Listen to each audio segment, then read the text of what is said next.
महिलरोपम नामक एक दक्षिणी शहर के पास भगवान शिव का एक मंदिर था। वहां एक पवित्र ऋषि रहते थे और मंदिर की देखभाल करते थे।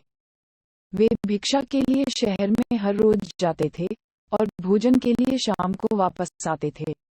वे अपनी आवश्यकता से अधिक एकत्र कर लेते थे और बाकी का बर्तन में डालकर गरीब मजदूरों में बांट देते थे, जो बदले में मंदिर की सफाई करते थे और उसे सजावट का काम किया करते थे।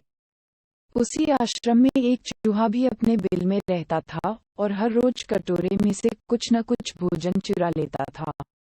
जब साधु को एहसास हुआ कि एक चूहा भोजन चोरी करता है, तो उन्होंने इससे रोकने के लिए सभी तरह की कोशिशें की। उन्होंने कटोरे को काफी ऊंचाई पर रखा ताकि चूहा वहां तक पहुंच न सके, और यहाँ तक कि एक छड़ी के साथ चूहे को मार भगाने की भी कोशिश की, लेकिन चूहा किसी भी तरह कटोरे तक पहुंचने का रास्ता ढूंढ लेता और कुछ भोजन चुरा लेता था। एक दिन एक भिक्षुक मंदिर की यात्रा करने के लिए आए थे, लेकिन साधु का ध्यान तो चूहे को डंडे से मारने में था और वे भिक्षुक से मिल भी नहीं पाए। इसे अपना अपमान समझ भिक्षुक क्रोधित होकर बोले, आपके आश्रम में फिर कभी नहीं आऊंगा, क्योंकि लगता है मुझसे बात करने के अलावा आपको अन्य काम ज्यादा महत्वपूर्ण लग रहा है। साधु विनम्रतापूर्वक चूहे से जुड़ी अपनी परेशानियों के बारे में भिक्षुक को बताते हैं कि कैसे चूहा उनके पास से भोजन किसी न किसी तरह से चुरा ही लेता है। ये चूहा किसी भी बिल्ली या बंदर को हरा सकता है, अगर बात मेरे कटोरे तक पहुंचने की हो तो। मैंने हर कोशिशें की हैं, लेकिन वो हर बार किसी न किसी तरीके से भोजन चुरा ही लेता है। भिक्षुक ने साधु की परेशानियों को समझा और सलाह दी, चूहे में इतनी शक्ति, आत्मविश्वास और चंचलता के पीछे अवश्य ही कुछ न कुछ कारण होगा। मुझे यकीन है कि इसने बहुत सारा भोजन जमा कर रखा होगा और यही कारण है कि चूहा अपने आप को बड़ा महसूस करता है और इसी से उसे ऊंचा कूदने की शक्ति मिलती है। चूहा जानता है कि उसके पास कुछ खोने के लिए नहीं है, इसलिए वो डरता नहीं है।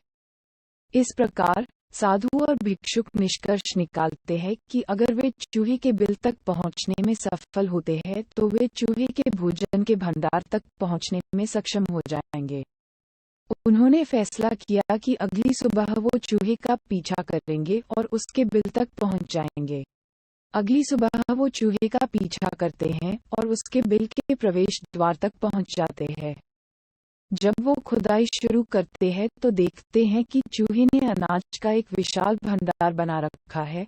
फौरन ही साधु ने सारा चुराया गया भोजन एकत्र करके मंदिर में ले जाते हैं। वापस आने पर अपना सारा अनाज गायब देख चूहा बहुत दुखी हुआ और उसे इस बात से गहरा झटका लगा और उसने सारा आत्मविश्वास खो दिया। अब चूहे के पास भोजन का भंडार नहीं था, फिर भी उसने फैसला किया कि वो फिर से रात को कटोरे से भोजन चुराएगा। लेकिन जब उसने कटोरे तक पहुंचने की कोशिश की, तब वह धड़ाम से नीच गिर गया और उसे यह एहसास हुआ कि अब न तो उसके पर शक्ति है और न ही आत्मविश्वास। उसी समय साधु ने भी छड़ी से उस पर हमला किया। किसी तरह चूहे ने अपनी जान बचाई और भागने में कामयाब रहा और फिर वापस मंदिर कभी नहीं आया। यदि हमारे पास भी संसाधनों की कमी न हो, तो हम में भी अद्भुत शक्तियां और आत्मविश्वास की कमी कभी नहीं आ सकती।